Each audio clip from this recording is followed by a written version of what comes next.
Lord, pero iba yata yung gusto gawin! Uy, ejector kagad si Sanford! Oh my gosh! 4v5 ang magiging laban. Ano magiging decision ng Team Liquid? Ikuha nga ba nila itong Lord na ito? Masyadong malayo. Itong si Syla. Sinisilip-silip lamang siya. Pwede siya Red ay magtatagumpay sa kamay ni Carlito the Great. Andito na si Oy. Free hit lang. Habang si Syla ay nakakuha na rin. Godlike! Napaka-importante kung paano mag-poke ng mga kalaban. Kailangan nilang kontrahin, kailangan nilang pasukin anytime para makikita yata kung saan manggagaling. O kalahati kami Sanford dito habang si JP na palalim! Oh my gosh! Grabe yung combo dito ni Syla. Tamang na lamang. Habang si Ohe may nakakuha din na kill. Syla dito ay nag-aabang lamang. Wala pa din si Carlito at mabubuhay na nga rin. Reset ang itatawag dito ng TNC at ng Team Liquid. Oo, sa kahit kulang ang mga players, mahirap ilaban dahil meron damage both the teams. Pero parang dediretso na ng TLPH. Naku, ibaburst na nila ata kaagad itong Lord na ito. Pero si Oe may lumaban na rin with that syncopation. Napubulo na rin ako habang si Lord M. Umabante na ka rin. Sanji ang magiging punta niya. Flicker in a commit. Ngayon, bili ka agad ang ihimo dito si JP para lang umatras. Pero yung bottom lane mababasag. Oh, yung pala, naging trade na lang ng TNC dito. But TLPH, kahit si Oheb, sabi niya, paldo na ako, pre. Ako na mag-zone. Siya na nag-zone na dito as nung dalawang teams.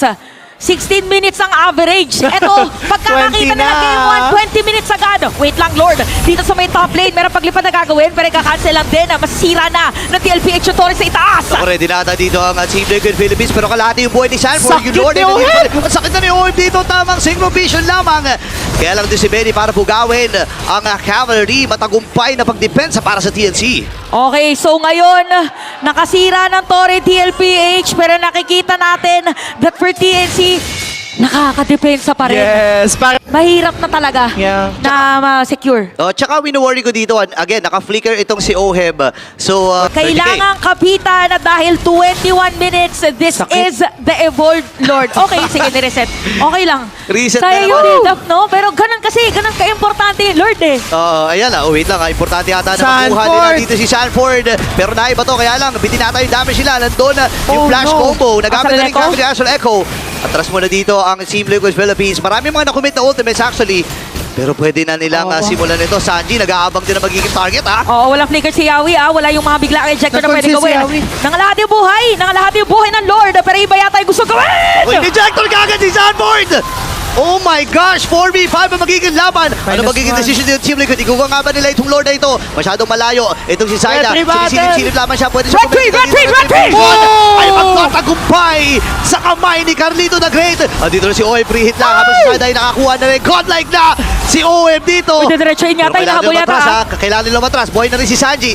Ang sakit ng mga pokes mula kay Lancy. Okay, so kayang-kaya pa nilang depensahan yan as long as Lancy and Benny Cutie will be able to deal damage. As for Lord JM, kailangan niyang ma-pull yung Lord to the side. Ito yung kagaya ng ginagawa niya or else Oheb will wreak havoc. Okay, nagamit na kagad dito yung ultimate mula kay Lord JM. Ayan na nga! Ang sakit ng mga machine mula dito kay Syda.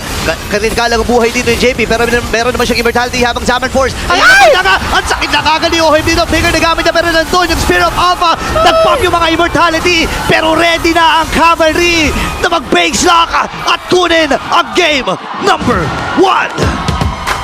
sa muling pagtatagpo ng dating magkakampi, game number 1, napakahaba agad ng laban, pero TLPH ang makakakuha ng momentum. Grabe to. Sabi nga ni Carl TC kanina, bigyan natin ng magandang laban. Ang ganda ng laban. Game number 1 pa lang yan. Diba, imagine mo, game 1 pa lang. Talagang sakto, parang kasuot din nung hero na gamit niya. Di ba parang ganun din yung suot ni Killua? Siya din ang ating MVP, Oheb, with that hard display.